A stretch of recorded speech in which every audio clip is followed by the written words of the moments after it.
திருக்கரம்பனூர் மும்மூர்த்திகளினுடைய தலம் திருச்சியில் இருக்கக்கூடிய இடம் 108 திவ்ய தேசங்கள்ல 3வது இடத்துல இருக்கக்கூடிய இடம். அது என்ன மும்மூர்த்திகள் சிவன், விஷ்ணு, பிரம்மா இவங்களுடைய வாழ்க்கை மட்டும் தான் சொல்ல போறோம். பிறப்பு இறப்பு வாழ்க்கை இவ்வளவுதானே அப்படின்னு சொல்லி ஒரு கான்செப்ட் இருந்தாலும் அந்த இடத்துக்கு போனால் நம்ம தரிசனம் பண்ணால் அந்த ஊரினுடைய மண்ணை மிதிச்சா நம்மளுடைய வாழ்க்கை ஒட்டு மொத்தமும் மாறும். பிறப்பு இறப்பு வாழ்க்கை இது யாதென்று உணர்ந்து நம்மளுடைய வாழ்க்கை ஒரு வரமென நிலைக்கும் அப்படிங்கிற ஒரு கான்செப்ட் தான் அங்கே இருந்த மக்களினுடைய கலாச்சாரமும் வாழ்வியலாகவும் இருந்துச்சு. இதுக்கு முன்னாடி நான் சொன்ன மாதிரி ஆன்மா பேரான்மா அப்படின்ற ஒரு கான்செப்டை பொறுத்த வரைக்கும் நம்மளுடைய சிந்தனை அப்படிங்கிறது நம்மளுடைய பிறப்புன்றது எப்படிப்பட்டது, நம்மளுடைய வாழ்க்கைன்றது எப்படிப்பட்டது, நம்மளுடைய இறப்புன்றது எப்படிப்பட்டதா இருக்கணும் அப்படின்ற ஒரு முழுமையான சிந்தனை நம்மளுடைய மனசுக்குள்ள நம்ம உருவாக்க ஆரம்பிச்சிட்டோம்னா நமக்குள்ள எழுப்பக்கூடிய கேள்விகளுக்கு நம்மளுடைய மனம் சிலருக்கு உணர்த்தி சொல்லும், சிலருக்கு சொல்லி உணர்த்தும்.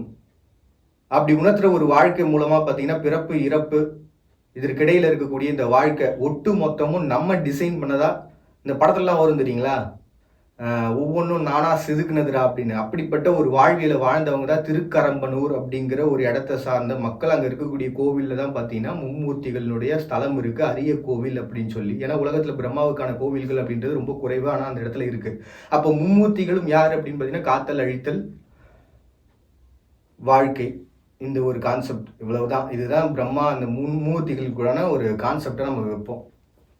இப்படிப்பட்ட ஒரு ஸ்பிரிச்சுவல் சைக்காலஜியாக நான் பார்க்குற இந்த கோவிலினுடைய ஸ்பெஷாலிட்டி, அங்கே போய் நம்ம தரிசனமாக நிற்கிறோம் அப்படின்னா அங்கே நம்ம கேட்க வேண்டிய விஷயங்கள் என்னென்னா, என்னுடைய பிழை, என்னுடைய குணம், என்னுடைய நம்பிக்கை, என்னுடைய வாழ்க்கை, என்னுடைய எதிர்காலம், என்னுடைய இயல்பு, நான் யார் அப்படின்னு சொல்லி நமக்குள்ள கேள்விகளையும் நம்ம கடவுள்கிட்ட வணங்குற அந்த முறையையும் நம்ம வச்சுக்கிட்டோம் அப்படின்னா நம்ம வாழ்க்கை சிறந்த ஒன்றா மாறிடும். நம்ம எல்லாம் என்ன நினச்சிக்கிட்டோம்னா, கோவிலுக்கு போகும்போது கும்பிடும்போது அங்கே இருக்கவர்கிட்ட எனக்கு கல்யாணம் பண்ணி வை, எனக்கு இவ்வளோ அமௌண்ட்டை கொடு, இவ்வளோ வாழ்க்கையை கொடு அப்படின்னு நம்ம கேட்டுட்டா கடவுள் கொடுத்துருவாரு அப்படின்னு. உண்மை அது இல்லை. நம்ம கடவுள்களாக பார்க்குறவங்க எல்லாருமே நமக்கு ஞானத்தை கொடுக்குறவங்க மட்டும்தான். அவங்க வாழ்க்கையில் அந்த ஞானத்தின் மூலமாக நீ பொருளை ஈட்டிக்கிறதோ இல்லை சந்தோஷமாக வாழ்றதோ உன்னோட விருப்பம்டா அப்படின்னு சொல்லிட்டு போயிட்டே இருப்பாங்க கடவுள்கள். அப்போ நம்ம கடவுள்கிட்ட வேண்ட வேண்டியது நமக்கு தேவையே கிடையாது. நம்மளுடைய வாழ்க்கையை அப்படி நம்மளுடைய வேண்டுதலை சரியான ஒரு முறையில் வச்சோம் அப்படின்னா எல்லாருடைய வாழ்க்கையும் சிறந்த ஒன்றா மாறும் அப்படின்னு நினைக்கிறேன். ஏன்னா உலகத்தில் இருக்கக்கூடிய அவரவர்களுடைய பாவ புண்ணியங்கள் அவரவர்களுடையது, அவரவர்கள் மானுடத்தினுடைய சிந்தனைகள் அவரவர்களுடையதாக இருக்குது.